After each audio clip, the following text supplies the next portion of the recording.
Welcome back, YouTube.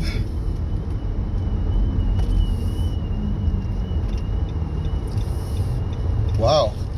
Welcome back to some kind of eerie siren going off downtown. The foothills of Appalachia.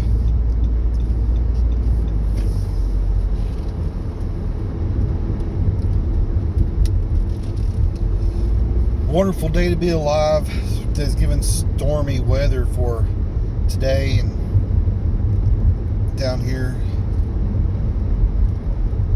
I don't know if we'll have much bad weather or not.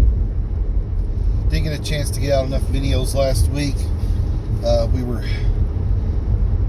While it was raining, we couldn't get hay down or up. We were trying to get the fields and on some of the farms cleaned up because they haven't been cleaned up in a while.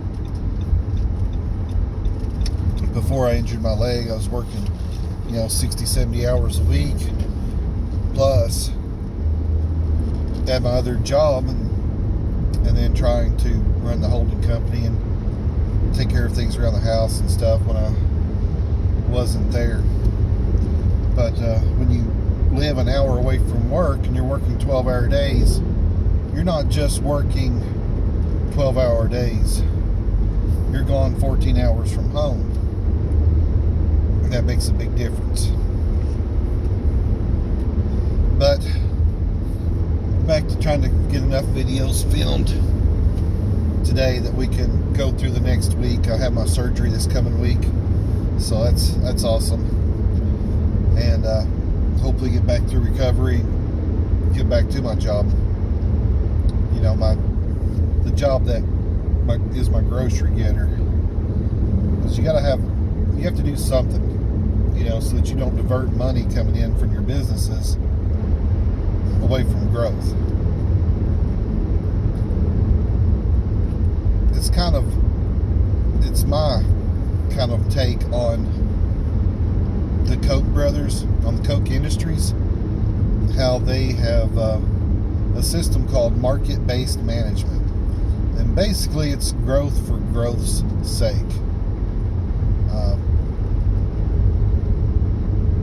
They grow and grow and grow, and you don't want to divert your money that you're making from your businesses back to your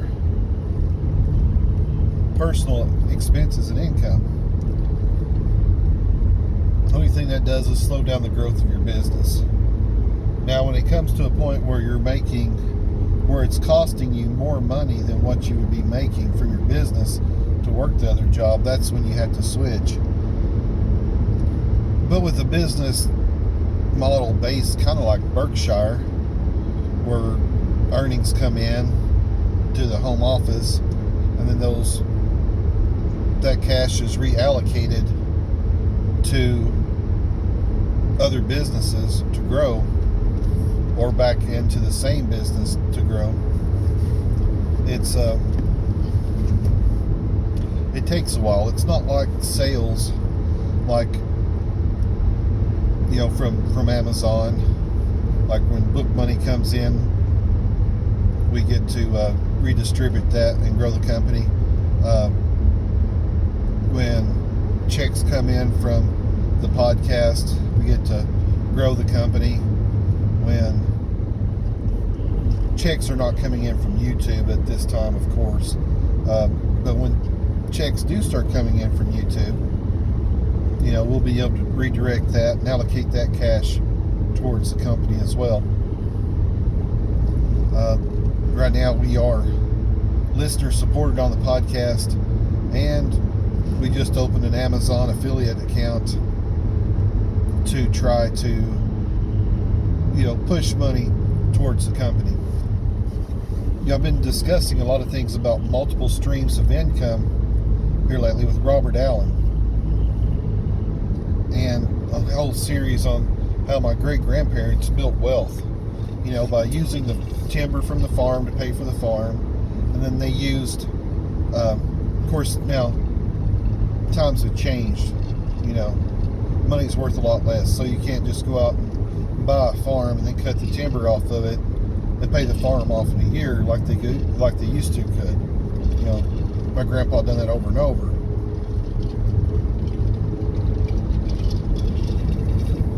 Excuse me. But then, you know, he'd plant his crops. And when crops came in, my grandma raised chickens. When the chickens came in, you know, she would, you know, take that money. And when the crops came in, they'd take that money. When the sheep wool was sold, the lambs were sold, when pigs were sold, when cattle were sold, they took all that income, they reinvested it back into either growing the farm or starting another type of income, or they bought rental property. Excuse me. So they were staged so that each aspect of the farm was bringing money in, and not only paying their living expenses, it was providing means to expand their income. So at one time, my grandpa was growing hemp for the U.S. government. So you take that hemp coming in, you know, that was like one time a year. That's like tobacco, you know, one time a year. Calves, our herds have usually been split up so that we have spring calves and fall calves. Most of the time, I don't know what it is, but a lot of times fall calves seem to bring a little better maybe than spring calves. I don't know. That's the way it used to be. But so you'd have calves coming in, and you'd take that money and you'd buy a rental property with it. When you sold the corn, what you didn't need to feed your calves out, you made money there, your wheat or your soybeans. You just kept building on it. And I'm trying to implement the same concept here with my business and my company. I want multiple streams of income coming into the holding company.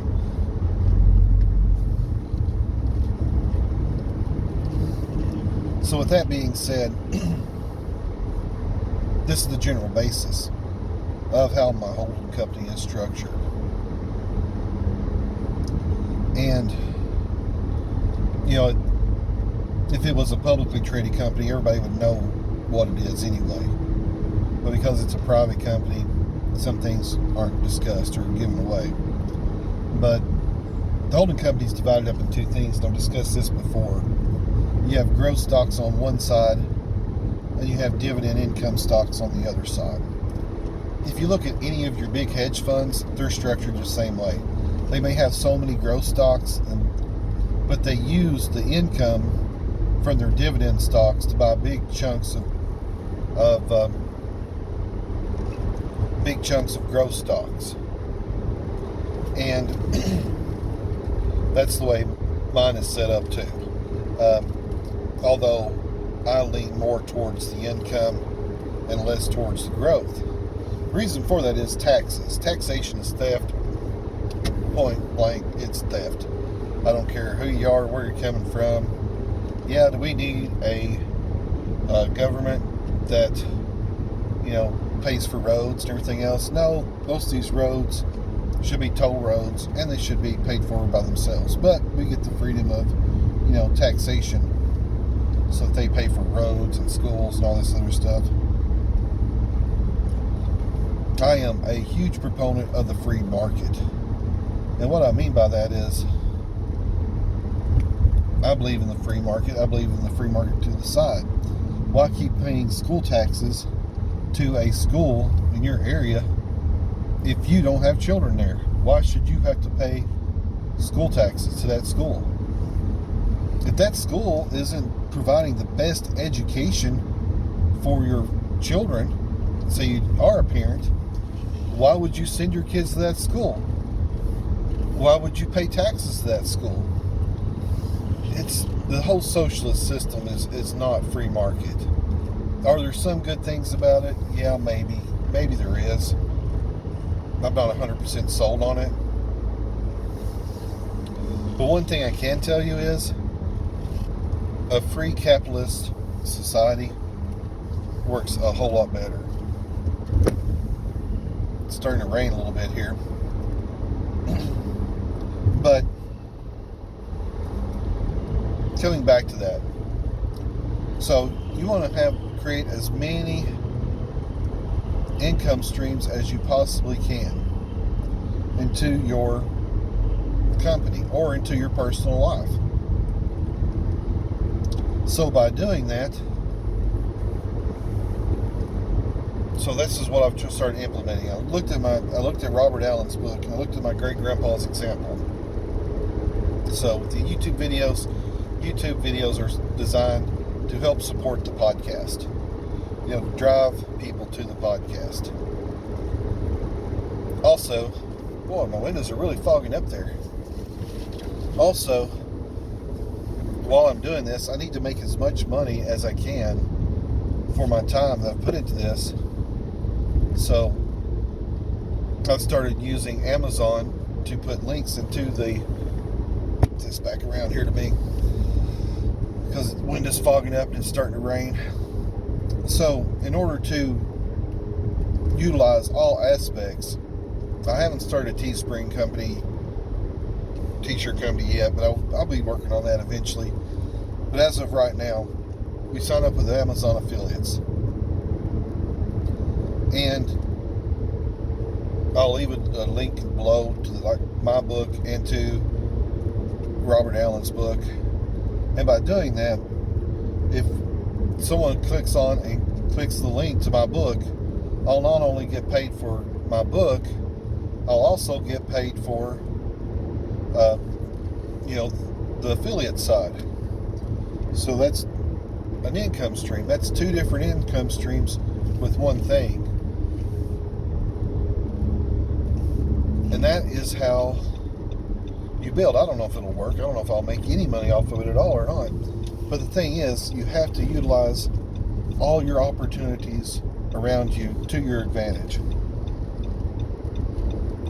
If you're going to build wealth, it is a must to utilize every opportunity. It'd be a great disservice for me to be sitting here teaching you all, hey, utilize all your opportunities to build wealth, and then not use all my opportunities to build wealth around me. And opportunities everywhere. It's everywhere. Wow, it's really pouring the rain. But show you guys here. Look at that. Really pouring the rain. I can hardly see. I'll put this on higher. It's really wild. It's about hypnotizing. Imagine having to watch that for a few minutes. That'd be crazy. But anyway, back to utilizing all available streams of income. They would use their corn to feed pigs. They would use their corn to feed the cows, feed out their feeder calves, and then they would sell the rest, what they didn't need. Corn is a one big paycheck. Soybeans is one big paycheck, or you can schedule it out, and get a little bit here and there, but that money's coming in at one time a year. I look at that like dividends, like, when I held Bayer. Bayer was one dividend once a year. And that money came in, a big old check, once a year. The same thing with another chemical company I had, SKOKF or something like that. I don't own it anymore. I don't own Bayer anymore either, for full disclosure. But that money came in at one time a year. And having that big paycheck one time a year is awesome, but at the same time, you don't just get bills once a year. You get bills every day. Almost every day I'll go in the mailbox and there's a bill in there. Somebody wants money. So you have that to live. You have to live on that. You have to live with that. It's always going to be a part of your life, getting bills. So you can't just survive on one big payout a year. And my great-grandparents knew that. So they couldn't just focus all their energy on cattle and saying sell cattle twice a year. Or even have different stages of cattle and have the cattle coming off at multiple times per year. But what they did have pigs that came off. You know, the gestation pig, the gestation time for a pig is a lot shorter than that of a cow. Also, a pig has, you know, several piglets, like a sheep. You know, after a sheep has one, has their first one, most of the time they have 2 or 3 lambs every time they give birth. That is a huge way to multiply your wealth. You know, it grows, it compounds. That's, you know, compounding. It's a big thing. So you take that concept, you know, he had all these different streams of income coming in, and he still realized that, hey, you know, I might go a couple of months and I won't have tobacco to sell. I might go a couple of months and I don't have any corn to sell. I might go a couple of months and not have very many eggs to sell, because they raise chickens and eggs. And that was a big thing. So they got into rental properties, so they had that monthly income coming in. And that's how you do it. You utilize every opportunity around you. If you're serious about building wealth, I mean really serious about it, you need to read the book Multiple Streams of Income by Robert Allen. And he goes into several different ways of trying to build wealth. A couple of them I highly do not recommend you do. Pyramid schemes. Do not get into the whole pyramid scheme. I've tried countless times in that. I do not recommend pyramid schemes in any form, fashion, or manner. And you may say, why is that? Okay, I tried the whole insurance thing, you know, with Primerica or A.L. Williams. Yeah, like Dave Ramsey, I learned a whole lot about money through that. I learned a whole lot about making money. I learned a whole lot about saving money. I learned a whole lot about how money works, the rule of 72, how to set clients up on budgets and all that kind of stuff. You know, just performing your basic fiduciary responsibilities. But here's the thing, you know, you're making a small amount on your check when you sell a policy, and everybody above you is making a big check off your check. So that diverts income away from you and into them. And likewise, you know, they say, oh, go out and recruit. Bring in as many people as you can. Well, if you do that, you know, those people may not be making that much money underneath you. You got to spend all your time that you could be out selling, trying to train them to how to sell. And in theory, it works great. Talking about it, it sounds like, oh, it's a great thing. But when you're trying to live that life, it stinks. It may be better in a big city than what it is in a rural community. But every time I've sold insurance, I've had to drive like 10 counties. 10 counties. You know, you're spending more in gas than what you're bringing in commissions and policy pickups. You're spending a lot more money. Here comes the rain again. So I highly do not recommend pyramid schemes of any kind. Sales, yes, get into sales in some aspects. Car sales is not that great unless you have your own car lot, like my grandpa had. You do not want to go work for a dealer and try to sell cars. And here's why. You're there working your butt off, and every customer that comes on there has a relationship with another salesman. And if he's sold anybody in that family, brother, sister, mother, father, cousin, nephews, uncles, next door neighbor, he gets that commission and you don't get jack crap. Also, I've even had this happen to me. Well, you're not going to make commission this month, so we're going to take one of your sales and give it to another girl who, if she had your sale, would make commission. So at the last week, when I still have a week left to try to get some more sales so I can make commission to get the big check, because you have to pay for your minimum wage salary, and everything that you make over your minimum wage salary, you have to pay back first out of your commission, and then whatever's left over, that's what you get. And it's not a great system, and I do not recommend going to work for a car dealership. And that's why, because if there's an older salesman that's been there for some time, even a few years, he already has a large customer base. Whoa! What is happening there? He already has a large customer base, and you're not going to get your commissions. He's not going to split them with you. He'll say, yeah, I'll split this with you, buddy. But you'll never get it. He'll keep it. And that's just the way it goes. You know, back to the road. It's beautiful scenery through here.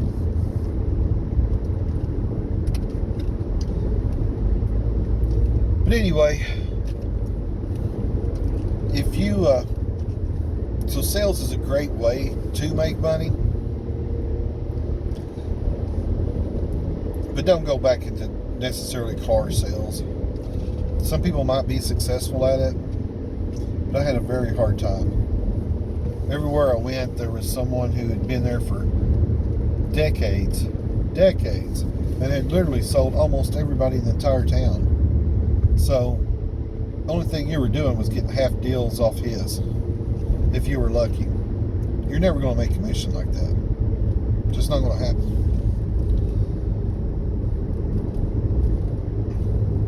I even sold my wife a car, and he was like, you know, really, she's my customer because I've sold her in the past. I'm like, really? But you know, since you're her husband, you need the sale, I'll let you have it. And I'm like, really?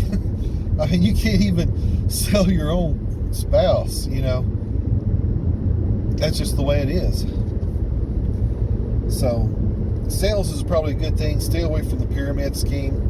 The tax lien stuff, I looked into that. I even paid that John guy, whatever his name is, used to see him online all the time. I don't know how much money, hundreds of dollars for his tax lien system. That's another thing that Robert Allen promotes in his book, Multiple Streams of Income. I would not recommend that. I've tried it. You just can't hardly figure it out, you know. Then you got to put up all the money, and then if the owner decides to go in and pay it off, he doesn't have to pay you off. Only thing he has to do is pay off the other person, and they're pretty much free and clear. If you go in and pay off that tax lien, they can do whatever they want to, and you're out. You don't get the property, you don't get nothing. So it's a whole lot of risk involved. It's not something I would recommend either. So if you get the book, Robert Allen, Multiple Streams of Income, I highly recommend you read it to get that kind of, especially if you didn't grow up around it, grow up seeing these things. If you had like parents who went to work for one company and they stayed at that place for their entire lives, they never built other income streams, I highly recommend you read that book or listen to it on Audible or on the CDs. That way you kind of get an understanding of it, of what we're talking about. Because if you've not seen it implemented or used, you know, you just may not understand it completely, or may not know how to go about spinning all those plates or juggling all that, all the different streams. But a lot of the stuff in the book, I highly do not recommend. Like those two things, definitely. When you get into stuff like licensing agreements and royalties, that is a big thing right there. Although, being a published author, I do have a nightmare story about that too. Publish America was my publisher. They paid me to. And for the book, Beat Your Broker, you could probably still buy it. If it's still online, I'll put a link to it in the description below. And if you choose to buy it, please buy it through that link, because otherwise I will not get a commission off that book. I will not get a royalty payment from that book. It went on for a few months. This is my night. Golly, this thing's gotten loose. Hang on just a second. Let me tighten this up.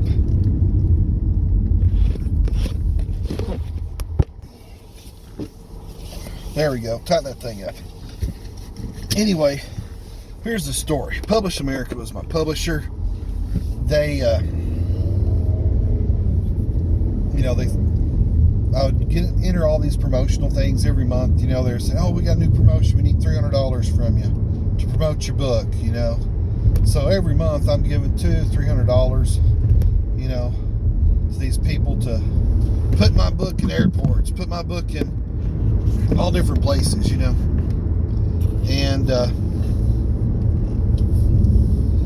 $300 will put your book in every Cracker Barrel in North America, or in east of the Mississippi, or whatever.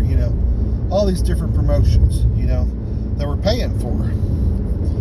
And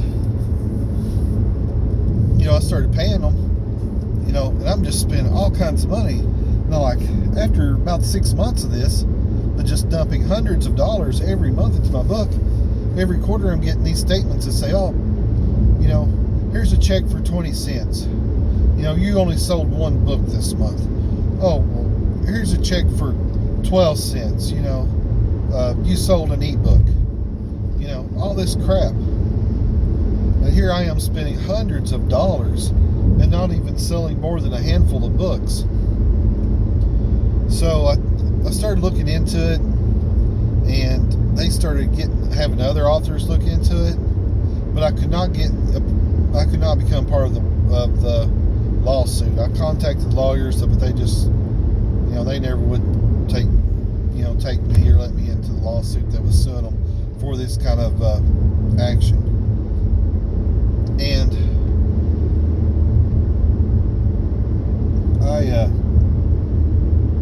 I contacted them, but they never would let me into the lawsuit. Either my deadline was up by the time I found out about it, or whatever. But anyway, every month I'm paying out hundreds of dollars in promotion and advertising, and supposedly, "Oh, you've not sold any books this month." And it went, one time I sold like a couple books, and I'm like, "Hey, maybe it is starting to work," because I was paying for the book to go to all these trade shows, do all this stuff all over the world, international, multiple languages. I paid for all that. Nothing. Absolutely nothing. Zero, zilch, no books. You've not sold any books. So you're saying, with a catchy title like Beat Your Broker, no one in the world wants to buy this book, telling them how to make hundreds of percent in gains in the stock market. No one wants to buy this book whatsoever. Well, I devised a scheme to see what the heck was going on. So as soon as the quarter ended, I talked to my dad, and I talked to different people in my family, and we went in, we had the extra money, so we went in, and a bunch of us bought, several copies each. I'm not going to say how many copies each, because who knows, somebody from Publish America may be watching this and may be realizing how big of a scam they are. And, or you may be a writer, and you may have been hooked by this company. I don't know. But anyway, we went out and we bought several copies of this book that I wrote. Several copies through Amazon and through other, like Books A Million, all these other places. Everywhere that it was online, we went and we bought boxes of these books. And when I got my statement in, "Oh, you've sold 0 copies this month." 0, or not this month, but this quarter. And I'm like, how on earth is that even possible? So I immediately quit promoting the book. I've never gotten another royalty check from them. I think the biggest royalty check I ever got was like for $3.20. I mean, you know, I got my initial payment, but after that I never got squat from them. And I paid out hundreds and hundreds and hundreds of dollars for promoting the book. Oh, way more than hundreds of dollars.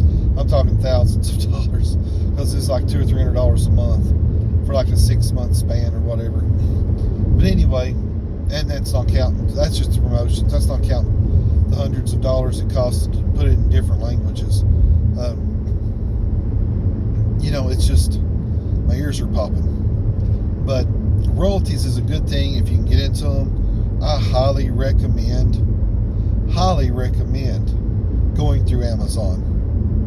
I would not, absolutely would not fool at all with any other publisher unless it was a major publisher. I wouldn't fool with any of them. I would just go straight to Amazon and let it do the work for you. Published a couple of books through Amazon since then, and one, of course, is Your Wealth Plan. And the reason why I abandoned that series of books is because I would much rather just give the information out there on YouTube and through the podcast for free than, you know, feeling like I got to try to make a buck off of it. Do I need to make a buck off of it? Yeah, but I would much rather. Welcome to Tennessee, folks. If you've never been to Tennessee, you're watching it now.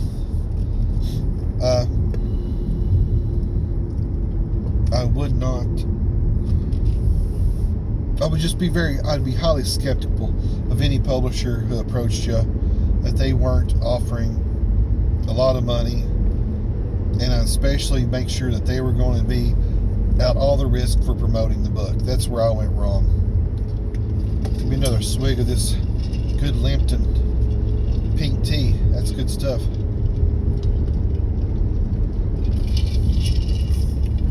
Not pink tea, pink lemonade. Tea is what I had this morning. But anyway, I just wanted to discuss that with you. So licensing, you know, if you have a product, you can license it. That's good. But there's many ways. There's been hundreds of ways to make money since Robert Allen's book come out. There's Uber. There's all kinds of stuff out there to make money now. There's ride share. I mean, just all kinds of stuff to make money with. Airbnb. If I was in the rental business, I would be Airbnb or VBRO or whatever.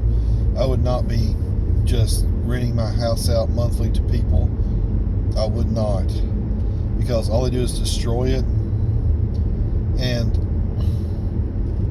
you know, if you look at the price that you can get per night by doing rentals in vacation areas, it's way higher. You know, you can almost get in a week more than what you get in 2 months rent, you know, from someone, especially if you run into renters like in our area that never want to pay their rent. I mean, it's crazy. But you know, the rental game has changed since my grandparents were in it, my great-grandparents, and my grandparents are in it now, and they're having a lot of issues. They've literally sold most of the rentals that my great-grandparents built and bought and done and you know, built their business on, just because of those things. You know, people don't want to pay their rent. They don't want to take care of the property. They just totally destroy it. Imagine every time that someone moves out, you have to go in and put down all new carpet, redo the flooring, redo the walls, you know, put new bathtubs in. I mean, you would not believe the amount of destruction people do these days, and don't care. And you didn't get the rent out of them. How are you going to get cost of repairs out of them? You're just not. But anyway, it's a good book. I highly recommend reading or listening to Robert Allen's Multiple Streams of Income and utilizing every opportunity around you. Stack your incomes. Stack your incomes so that they feed off one another. That's one thing that Robert Allen talks about as rings of income. So you have one thing, how many income streams can you create off that one thing?